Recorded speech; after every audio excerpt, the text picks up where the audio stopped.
Hello and welcome! We're going to be in a best of two series between TongFu and Energy Pacemaker. In my opinion, two of the best teams and probably the two best teams in the Douyu Dota 2 Cup. I'm GrandSV and I'm going to be joined by More Rage Plays through the duration of this series and the series following, which is another series with TongFu. Should be a pretty entertaining evening. How are you doing, Rage?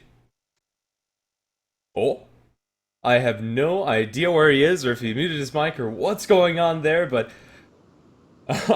hopefully it's not gonna take too long for me to find my co-caster again. What is going on with your mic? Unfortunately, Rage also does not have a webcam, so you won't be able to see his beautiful face, but I assure you, he is quite the looker. We'll go into this draft. It's going to be a Dazzle Leshrac ban out by TongFu, Clockwork Stormstrip ban out by Energy Pacemaker, and as far as our first couple of picks, Tusk, Queen of Pain, and Dying are going to get the... Oh dear. He can't hear me. You just came in. Lovely. Soothing Excellent. sound of your voice is comforting to me. Surprising for me to see a Tusk make it through finally this first ban phase. Yeah, absolutely. Tusk is one of those heroes that the Chinese never really want to play against, and usually is banned instead of the Storm Spirit. Yeah, definitely so. It's going to be an interesting matchup here, EP versus TongFu, two of the top four teams currently, and definitely going to be very telling as to the standings here after. EP are 6-0 right now, but they haven't really faced any of the tough competition thus far, so I'm interested to see how they fare against TongFu. Yeah, honestly, I'd say this matchup is pretty close to even. On a good day, Energy Pacemaker could clean out this series 2-0, but on a bad day, they could also lose it just as convincingly, so we'll just have to wait and see. It's going to be interesting. As far as this next pickup for TongFu is concerned, I'd honestly be surprised if they don't go for the Gyrocopter or Naga Siren, but it's just going to be the Gyro, nothing out of the ordinary. It gives you the flat cannon to deal with Undying's Tombstone. In general, just a really good hero. Yeah, it definitely just gives you the potential to fight early on up against a hero that's certainly going to want to be in your face in the Undying. It also combos well with the Tusk if you can get into range for an isolation rocket barrage. That's going to do a lot of work on top of the Snowball. And the Snowball can, of course, just kind of linger out the duration of that Tombstone. So already a nice opening for TongFu here. Definitely a strong one as well for EP, but the scaling looks a little bit better for TongFu thus far. Yeah, still more than enough time in the draft for them to remedy that. We're going to see the Naga Siren ban out by Energy Pacemaker, further securing their Undying pick. It's really kind of a trend that we're seeing right now that Naga Siren's picked up 9 times out of 10 in the Chinese games against Undying as a support. You just drop the song, from there on you reset the team fight, destroy the Tombstone, and from there on out it really makes Undying feel incredibly weak. So, well, Energy Pacemaker going to recognize that. They still should get some good value from the Tombstone, even though there is flat cannon on the enemy side. Yet no love yet shown for the SF in either the picks or the bans, and both these teams do play it. EP plays it both from the safe lane and the mid, so definitely don't count it out for Old Chicken here. Maybe with this third pickup. They're going to drop a Rubik, though, early on. Definitely a lot already available in terms of stealing for his arsenal, so I don't mind that EP pick. It does give them a reliable disable that they were lacking before then as well. Yeah, I'm a little bit surprised that they don't go for the Earthshaker, but Rubik is going to have the benefit that he's ranged, and if TongFu go for that aforementioned Earthshaker, there's going to be even more great spells at his disposal to steal. For TongFu right now, they still have a lot of flexibility when it comes down to their lanes. The Tusk is probably going to be played as an offlane or a roaming support, and Gyrocopter is probably going to be farming safe, but there's so many different ways that they could shuffle things up. Gyrocopter, in theory, could go mid, although against a Queen of Pain, that's likely.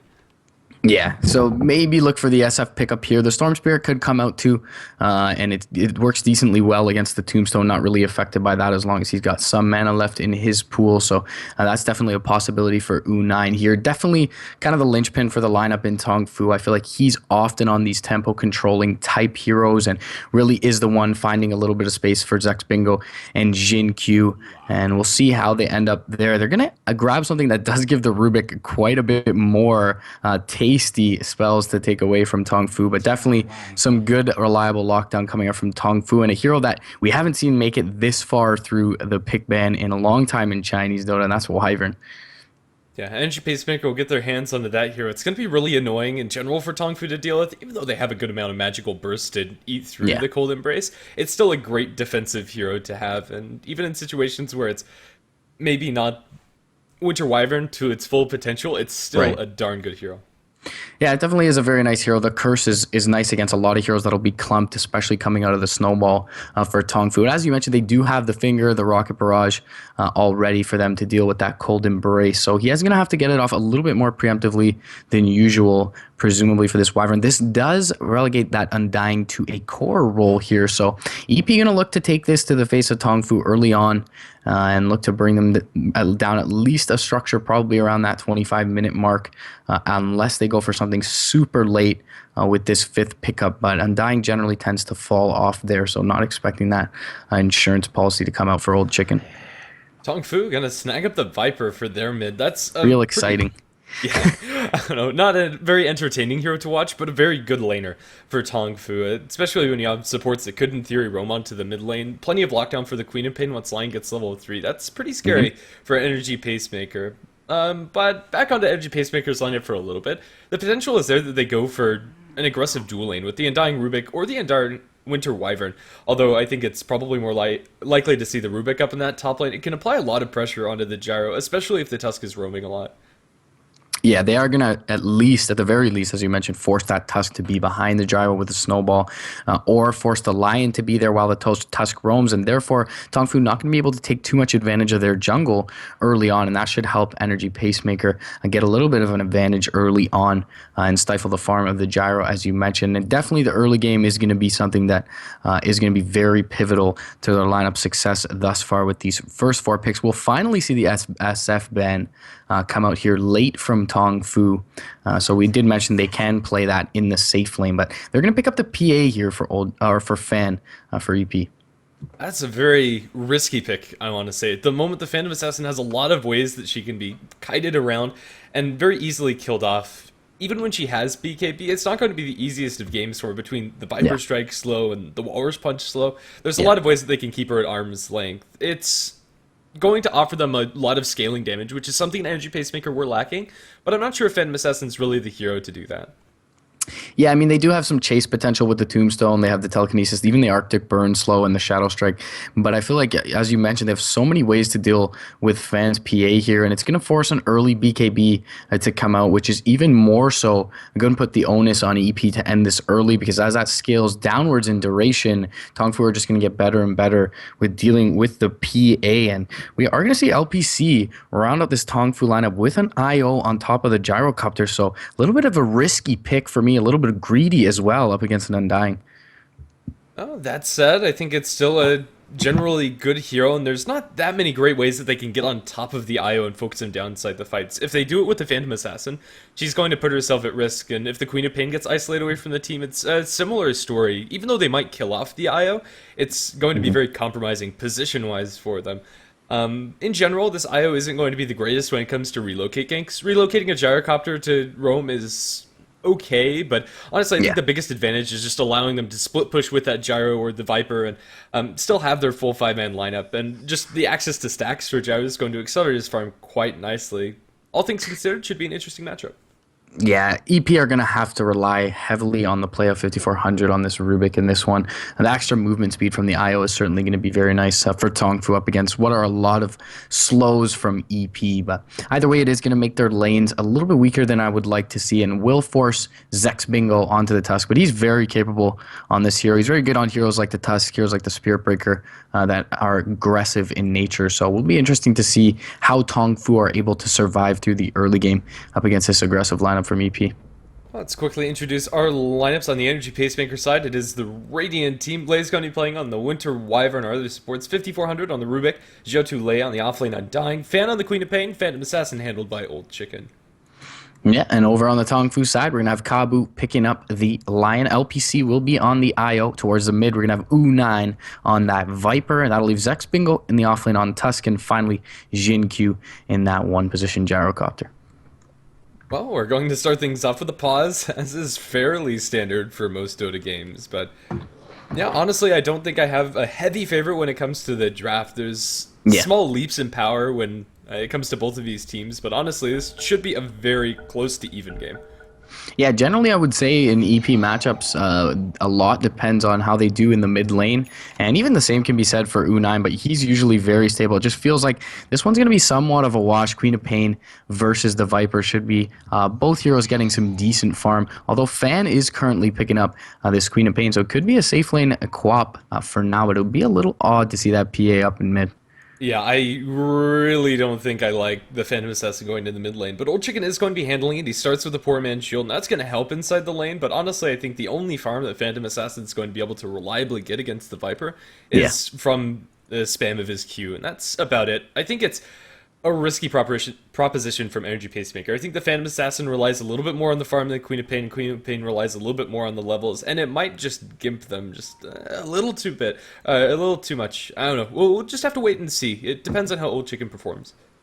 Yeah, it's definitely going to be a little bit of a rough matchup for the PA, and he can't really take advantage of the spam of the Siphoning Dagger in terms of harassing the Viper because of Corrosive Skin. So, as you mentioned, he's just going to have to sit back and quietly find his farm with his Q. Hopefully, they're able to get him an early bounty rune, give him a little kickstart towards this top lane, but no hard disable for them over in this trio with the Wyvern, Undying, and the PA. This is going to be a pretty difficult contest. Usually for these Chinese games, you don't see heavy contention for multiple runes, but they'll open up with the Arctic Burn over onto Zinki. With the Decay stack, the Gyrocopter is going to be dropped really low, but it looks like Bounty Rune is going to be secured by the Queen of Pain down the bottom lane and the Viper up in top. So, yeah, the Viper forced to use one of his tangos. Not a big deal. He'll even ferry out a full set of tangos himself, and it's going to be all she wrote. A fairly even exchange when it comes to these bounty runes. Lucky enough for the Phantom Assassin, she's going to have a little bit of help from the Rubik for the early start of this game. Yeah, it's definitely the right decision from EP if you want to put that PA over in the mid lane. They may even kind of sit 5400 here more often than not, as Fan should do fairly well against Zex Bingo. He should be able to even deny up some farm from the Tusk, but I worry for EP giving a little bit too much to Zex Bingo. He can get a lot done in this mid game. Yeah, fair enough. Up in top lane, it is going to be a Winter Wyvern and Dying dual lane, excuse me, with the Wyvern's going to need an Earth Spike. Just some casual Ras over onto that hero, and really at this point, I don't think it matters all too much. Unfortunately for the Radiant side, they drop 2 sentries and don't find any of the wards coming out from TongFu. The lane ward is way over to the left, and so their sentry's out of range. And in mid lane, that sentry isn't going to find anything either.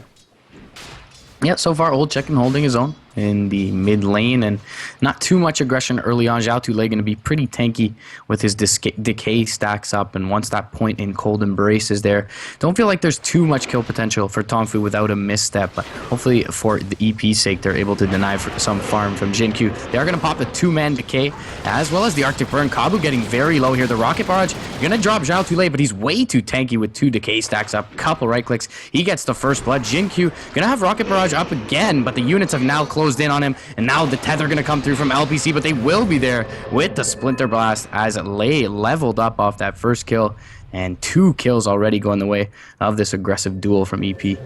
It's such a dangerous lane to be a lion and a gyrocopter. His heroes do not have that much HP pool to begin with, and once 2 decay stacks connected, that was pretty much all she wrote. They're gonna get the Earth Spike Hex over onto the Undying, but with a creep wave there, the Rocket Barrage can't do enough work, and they won't drop him all that low. Since the decay stacks are wearing off, this is going to be a little bit of a lull in the action up in top lane. As Energy Pacemaker themselves can't go for any kills, but that's a really big deal. Undying being involved, getting those extra points or extra experience points is really going to help.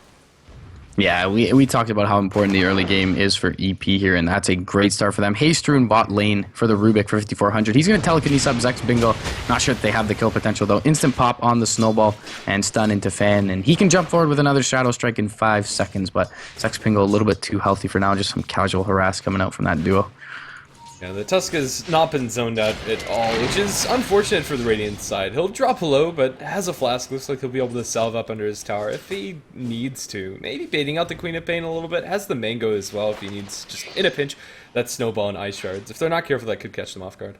Yeah, LPC rotating from behind with the overcharge as well, so saves him some of his regen as he rotates down, and as you mentioned, the aggression has been paused top lane, so LPC able to rotate over, give Zex Bingo a little bit of help, and give him some time and space to farm.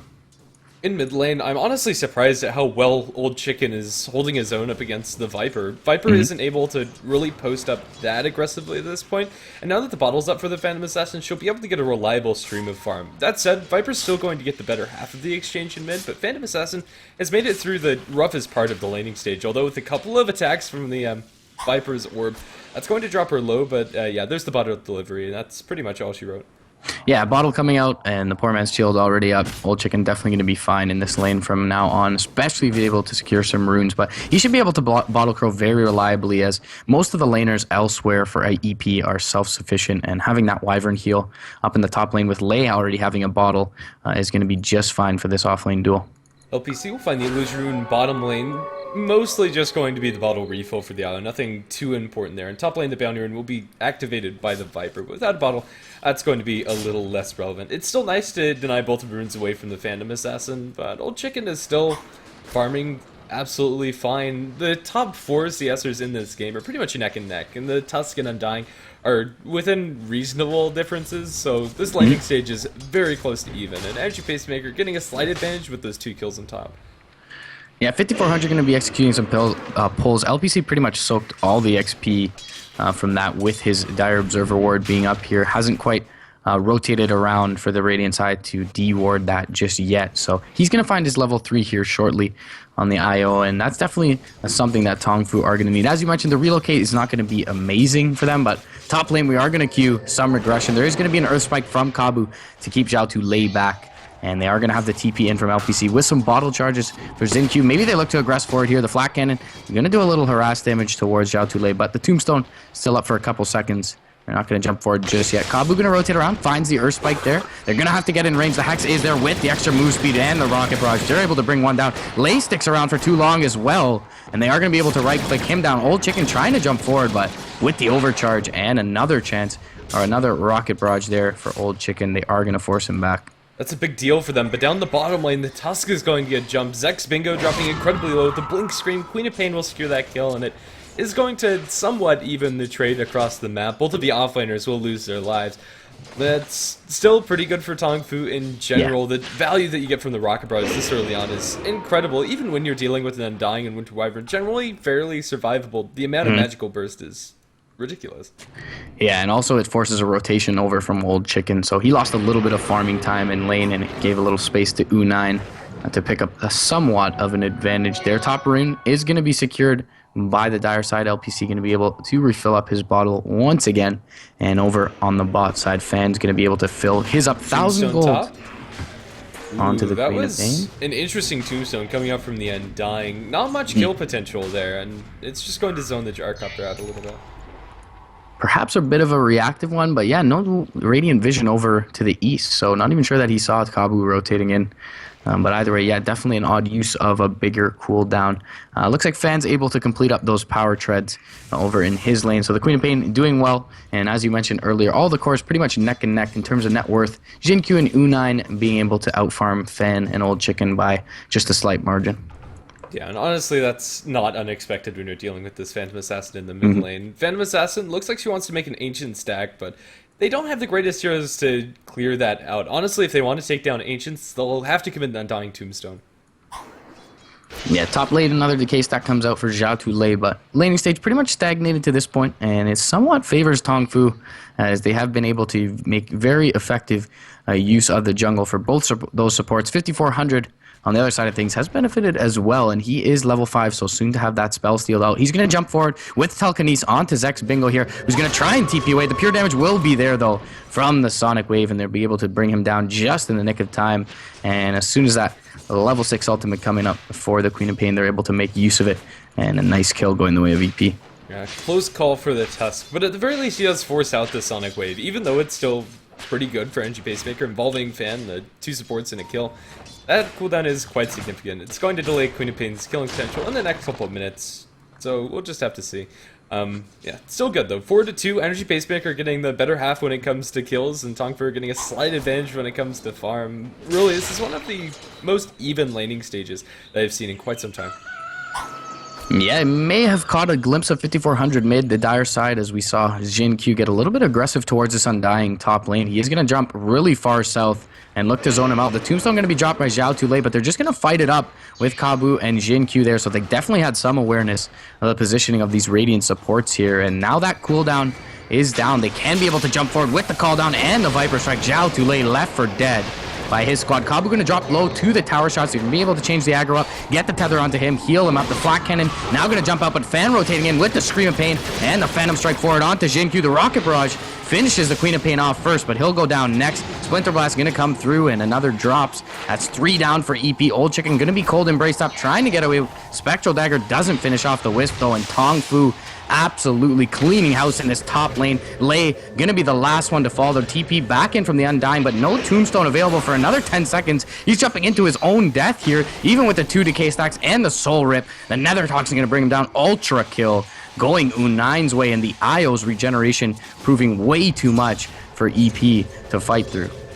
An absolute disaster for Energy Pacemaker. TongFu dropped low on several heroes, and even though they do kill off the Gyrocopter, and that's a good kill for Energy Pacemaker, it doesn't make up for the fact that they lost 6 heroes in that top lane. It was pretty much a case of them just going in one after another and getting killed off by the Rock Barrage and, most importantly, the Viper. The Nether Toxin got so much value with 3 points in it at this point. Now the mechanism's completely done for the Viper, and that's that eating laning stage down the tubes. TongFu now sitting on above a 3,000 net worth lead, and experience is also about the same. Yeah, and the Gyro didn't lose too much there. He picked up his Ogre Club. He was able to bring down Fan before dying himself, so picks up a little bit of extra XP, and it looks like Fan may have even panic bought out a couple of null tallies here, so maybe that pushes back his item progression a little bit on the Queen of Pain. All in all, as you mentioned, absolute disaster for Energy Pacemaker top lane. U9 gonna be aggressed on mid, but no Arctic Burn pop just yet, as U9 with a little bit of good game sense there going to be able to back off away from the encroaching Phantom Assassin. As far as Gyrocopter's item progression this game is concerned, looks like he's going to be building to Assange first. Although usually this would be an S and Y, and under normal circumstances I'd say that's the better choice. What do you think the chances are we see a Silver Edge to counter out the BA's evasion? Yeah, it's a definite possibility. You don't see it as much on the ranged heroes. It could be pretty nice with the Wisp move speed as well, though. We are going to aggress onto Lei, and the Snowball will be the nail in the coffin for that Winter Wyvern. Just gets caught out a little bit far forward. No real vision giving TongFu that kill, but they're able to find it as he pokes his head out in lane, and that's going to force Fan back. Silver Edge, definite possibility here to answer your question, and I think the extra move speed does help them out as well, but I don't think they're too worried about this evasion from the PA, as you mentioned just yet. They have so much Magical Burst and Disable to deal with him first, though. Yeah, at the moment, PA has a haste rune, so that's going to keep her pretty safe, but bottom lane, if they get in range for this Hex, things could get very scary for the Queen of Pain. The Earth Spike's going to miss, she'll be able to blink down to the south and will survive. Although it's a dangerous game that they're playing. They're going to jump forward, they get the dagger over onto the Tusk, and it crits, but doesn't even matter. Fan is now caught completely out of position. Earth Spike, Walrus Punch, and they'll be able to kill off the Queen of Pain in a heartbeat. She never stood a chance. Yeah, a little bit of an odd play from EP there. They knew how many heroes were down in this bot lane. I guess they figured with that haste rune that TongFu maybe looked to back off, but top lane Jin Q, it seems like he's been pinged out by this Undying. Zhao Tulei hasn't quite rotated over to the east yet. We'll find him now, but Lei a little bit far out as a smoke is going to be committed here from Old Chicken's PA and 5400's Rubik to try and find Jin Q, but wisely so. Jin Q going to TP out towards that mid lane, show himself, drop the Flak Cannon, and find a little farm safely under his tier 1.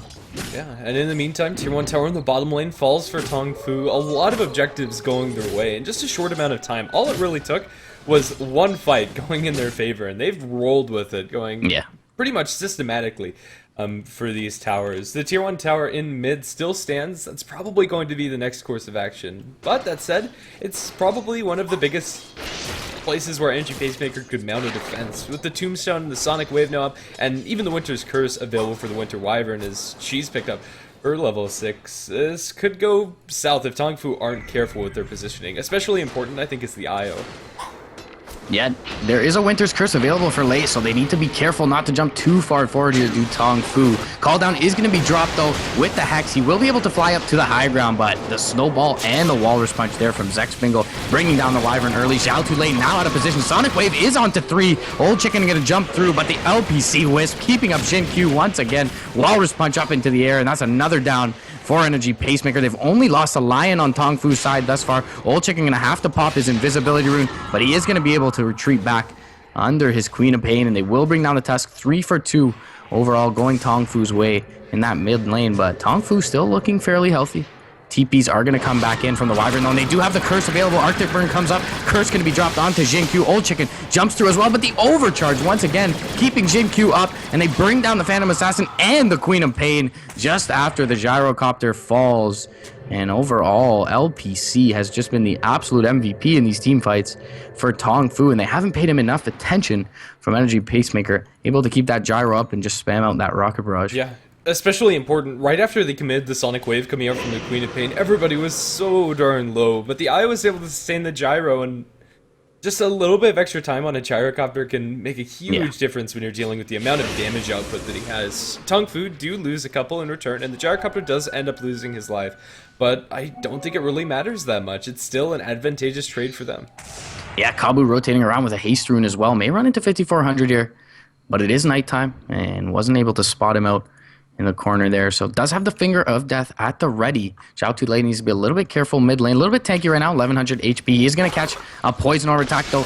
There's the Hex, the Finger of Death, and the Earth Spike, and a couple more right clicks. And that is a dead, undying mid lane. Reactions are a little bit slow coming out from the Radiant side. They are going to be able to slow up U9 with that stolen Viper Strike, and they may be able to bring him down here. Splinterbox is going to come through, but the mechanism will be there. Old Chicken now deep behind enemy lines in the face of the Dire side, but Dire are going to split and look to run. Old Chicken going to be able to chase down U9 here. We are going to see a buyback from LPC's IO, but he's going to be a little bit late with the relocate in onto LPC, and the Cold Embrace will be there onto 5400. Call down brings Old Chicken low. One last right click from the Lion is going to bring down that PA. Ice Shards will take down the Rubik on the west side, and still somehow TongFu end up getting the better of this trade. Yeah, it was a little bit more costly than previous ones. The buyback in the Eye is going to hurt a little bit, but honestly not that much. It only costs him a net of 253 gold, and Io has everything that he could want at this point. He has Bottle and Urn, Medallion, Wand, and Ground Boots. That's an incredible amount of farm for Io. Comparison net worth to the Undying, he, even after that buyback, has about 1,000 net worth above him. 10 to 20, after such a close game to start things off, TongFu are pulling ahead. Yeah, it's a net gold swing in about 600 in the way of Energy Pacemaker there, but really the only two heroes to lose gold for TongFu were the Viper and the IO. Everyone else gaining there, and the Viper already having his mech and a point booster up. Isn't too worried about that. Already TongFu with that Sigil and their Medallion are going to be able to jump into the pit. LPC so farmed on this IO, 14 assists, Urn, Bottle, and Medallion already. Yeah, and with that Medallion, they'll take down Roshan very quickly. LPC does go, or Xingqiu, excuse me, does go for the SNY, but now he has an Aegis of Immortal. With this, TongFu can very easily go for a tier 2 tower push. It doesn't seem like Energy Pacemaker have enough front-loaded damage in order to convincingly kill off anybody, and a lot of that comes down to the fact that this Phantom Assassin has almost the same net worth as the IO. Old Chicken, even after doing pretty well in his lane, just never found any kills, and whenever he commits, he ends up going down to the Rocket Barrage. In that last fight, they were able to kill off the IO as Old Chicken does go into the backlines, but with the buyback, it didn't even matter. Blink into mid lane. The Earth Spike onto 2. The follow-up call down. Looks like Lei is going to go down. And with the Rocket Barrage, Xiao Tu Lei will also fall. There is a nice Sonic Wave. Catches 4 heroes, but after the mechanism, it doesn't look like that Sonic Wave did anything. There is going to be a Courier Snipe. Fan going to secure that for the team, but now he needs to get out to safety. Fan is going to drop a slow onto the Tusk, but now that Kabu comes in, the Earth Spike will connect, as will the Laura's Punch after the fact, and Tusk will secure the kill, making that Courier pickoff not really worth it for the Queen of Pain at this point. All that they lost on that Courier was a TP and a pack of obs. This is going to delay the push coming out from TongFu, but still a good fight for them despite losing the Courier. Yeah, they're certainly willing to take that trade, and somehow Kabu has a blink dagger on this Lion. Old Chicken going straight onto Kabu, but with an Earth Spike Finger of Death, they could very easily turn this around. They'll bring in the IO, healing up Kabu, and it looks like Old Chicken will die lasered in the face. And wow, that was really aggressive by the Phantom Assassin. Under normal circumstances, maybe she could pull that off, but not when you have an IO behind you. It's a play that the Phantom Assassin kind of needs to go for. She needs to get kills and needs to become relevant one way or another, but she'll be punished very heavily. And in the meantime, down the bottom lane, Viper will kill off the Rubik. Solo Rubik can do nothing. Yeah, it is looking real scary for EP at this point. There's just way too much to deal with Old Chicken, and he's not nearly farmed enough. Kabu almost eclipsing his mark on the net worth chart after picking up that kill against the PA, and already 2 Blink Daggers in the form of Zex Bingo's Tusk and the Lion over on TongFu's side. So the aggression's only going to get worse with the call down the Rocket Barrage coming out on Zhao Tule. Couple right clicks on top of that medallion. That's a dead Undying. He just melted. Already Lei flying north over the cliff, trying to get his away from the Dire side, but the wave is coming towards the tower mid lane very shortly here, and with everyone looking pretty darn healthy for the Dire side, they should be able to take this tier 2 or at least put quite a bit of damage into it. Aggression top though, Ice Shards, Snowball, there's the Hex, and they still have the Earth Spike for Lei's Wyvern, and he will drop here. 5400 trying to make a reaction here, does pick up the Earth Spike, has the Telekinesis, will be able to solo up Kabu's Lion, so maybe that stifles the aggression a little bit from TongFu here, but still, no Wyvern up, no Sonic Wave for another 5 seconds, and Fan just rotating back now. They are going to have a lot of damage incurred towards their tier 2 mid. Tombstone going to be dropped though, and TongFu probably going to look to back off here. Ooh, that's the Winter Wyvern, yeah, coming up in just a couple of seconds. If there ever was a place for Energy Pacemaker to fight, it is in this mid lane right about now. That dive onto the Wyvern was a little over-ambitious coming out from TongFu. If it was just the Wyvern, maybe that works out, and maybe they're getting a little bit too over-aggressive since they are fairly far ahead, but still it's a 1-for-1 trade. Energy Pacemaker will be happy with it. It gets a lot of gold for the Rubik, but still not enough. He's miles away from having a Blink Dagger, and at the moment, is very low on mana. It looks like the Slow Stage will continue. Now that the Tombstone is down, another Toxin is starting to work quite a lot of damage into this tier 2. Yeah, Jinky going to look to bring it down. They don't want to put it quite into Deny Rage unless they're going to commit fully for it. And now with Kabu rotating in, with his Blink Dagger as well off of Death, they are going to jump forward and force back Energy Pacemaker, and they get a tier 2 for their troubles, and they're just going to be able to back off completely unscathed at this point.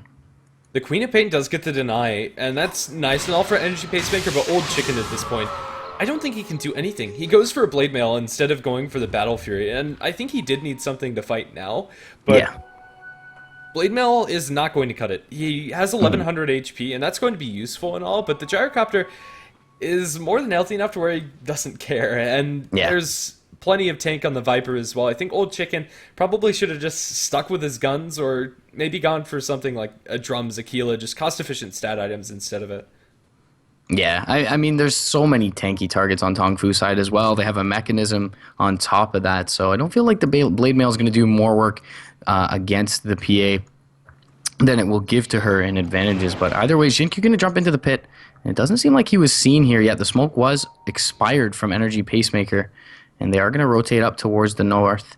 It doesn't seem like there is dire vision of... Oh, they just caught vision of the Wyvern here on the edge. So, looks like TongFu playing it very safe, and smoke thwarted for now from EP. As you mentioned, they are going to have to look to make those plays forward to try and find a way back into this one, but that one not going to be a fruitful rotation from them. And TongFu, they can go aggressive themselves. You have a smoke flying out to the line and a Gem of True Sight. With this gem, it's going to take away any semblance of map control that Radiant once had. There is one ward in mid, but that's about to expire. Honestly, any further ward vision isn't going to mean anything at this point. It's going to be taken away so very quickly. And Energy Pacemaker will be playing this game blind. And when you're behind, you rely on having that map control and having just a little bit of vision to secure those smoke ganks. And without it, Energy Pacemaker are just going to be throwing darts at a wall blindfolded. It's not going to be pretty. Especially with the range on the Aghanim's Viper Strike, as well as those 2 Blink Daggers up on the line and the Tusk. So definitely going to be very rough times without vision, or with a lack of vision for EP's side, especially considering their lack of farm at this point. Fan, the most farmed on the entire side, only really has that Treads plus the Aghanim Scepter. And as we touched upon earlier, everyone fairly tanky over on the Dire side. Even the Wisp sitting on 1200 HP at this point after picking up that casual VIP booster. Yeah, it's scary. Honestly, I don't think the issue is the Queen of Pain. The issue is mostly on the bottom half of the net worth chart for the Energy Pacemaker side. The supports don't have anything, and I'm not going to touch on the Phantom Assassin again. She's incredibly underfarmed as well, but it's night and day the difference between these supports that have like everything they can want. Io's sitting on a casual Vitality booster because why not? You have Blink Daggers on the Tusk and Lion, and then you look at Undying's inventory, he has a Naked Neck, and that's the only item or major item that the supports on the Energy Pacemaker side could farm up. It's really not pretty. Yeah, they're in a very rough spot. It feels like they really don't have what it takes to defend these tier 2s. Are going to kind of just have to wait for high ground until there's a choke point and they can get maybe a nice curse off on top of a tombstone and a sonic wave. But by virtue of that, they're just giving gold over to TongFu and continuing to extend their lead. Top lane already. About a third of the tier 3 going to be taken down with no punishment or contest going the way of TongFu. EP just kind of assembling themselves now and already losing quite a bit of structural damage. The Phantom Assassin will throw a dagger out in mid, but that's about all she can do. If Old Chicken goes any further than this, she's going to be in a whole heap of trouble with the Blinking Lion. At the moment, yeah, this is a very scary spot. If you take a look at their vision, they have a ward inside the Dire Secret Shop, but that doesn't protect you. Right now, they're trapped inside their base. Yeah. They can't move any further than this. Yeah, TongFu do know they have the map control with the gem and all the warding available to them, and they do know that the high ground isn't something, or is definitely not something to scoff at, though, as well for EP. So they are going to play it safe, perhaps wait for this next Roshan, continue to just farm up more of the map that is available to them than is Energy Pacemaker, and jump towards these Ancient stacks, gain a little bit of a lead, maybe find this butterfly on the gyrocopter and then look to go high ground. Oh, with a 5 stack up of these Ancients, that's so much gold. Just look at him, pew pew pew pew pew with that butterfly attack speed. That's really a big deal. Q now on top of that butterfly has just a casual 1200 gold, and that's even with Viper stealing 2 of the last hits from the big creeps. Yeah, so 20 gold only needed for this buyback on the gyrocopter. So maybe if they want to jump forward, relocate the Wisp back after the first death from the gyro. If he has an Aegis on top of that, it's pretty much 3 lives for the next fight, and they can look to kind of end the game from there. There is a smoke play coming out from Energy Pacemaker, but they are not going to jump towards that Roshan pit just yet. This is very scary. They see the gyrocopter, but they know that he has a team behind him. There's no reason for them to be showing the gyro out by himself. And even if he was by himself, he'd put up a hell of a fight and probably take 1 or 2 with him. Yep, he's definitely shown off his butterfly at this point, but sitting on level 16, 16,000 net worth on top of that. He's 3 levels higher than the highest target on the EP side, so definitely not the most ideal target for them to jump towards. Speaking of which, the Medallion, 2 right clicks and half a rocket barrage, and that's a dead Wyvern already on EP side. They're going to jump forward, looking for more with the blink. The call down gives them the vision on the edge, but Fan just able to make it out onto the Queen of Pain. They'll bring down 5,400 though in the Rubik on the east side, and now 2 clean picks going the way of EP, and a wave coming towards them maybe sounds the push here. TongFu have been playing this very conservatively, and it's working so wonderfully for them. Never in this game have they risked losing their advantage. There was one fight that looked like it went okay for Energy Pacemaker when they forced out the Aya's buyback, but even that was not that great. Oh, jump in on Fan. He's chain stunned after the Walrus Punch and can do nothing as he's bursted down. He gets off the Sonic Wave, sure, but it's not going to save their high ground. GG's called out by Xiao Tulei. A very convincing game number 1 from TongFu. Yeah, very well played from them, and as you mentioned, never really making a misstep, just waiting for EP to kind of feed them opportunities, and definitely took advantage of them. Some great play or positioning at the very least from LPC on that IO, and Q able to man up against the PAN squad more often than not, and TongFu just taking a lot of great trades, methodically winning this one start to finish. That's not all here on HeflaTV 1 for the night. We're going to have another game between Energy Pacemaker and TongFu, and immediately after that, a series between TongFu and Terrorblade. So don't go anywhere. We'll have the next game up in probably about 5 minutes. See you soon.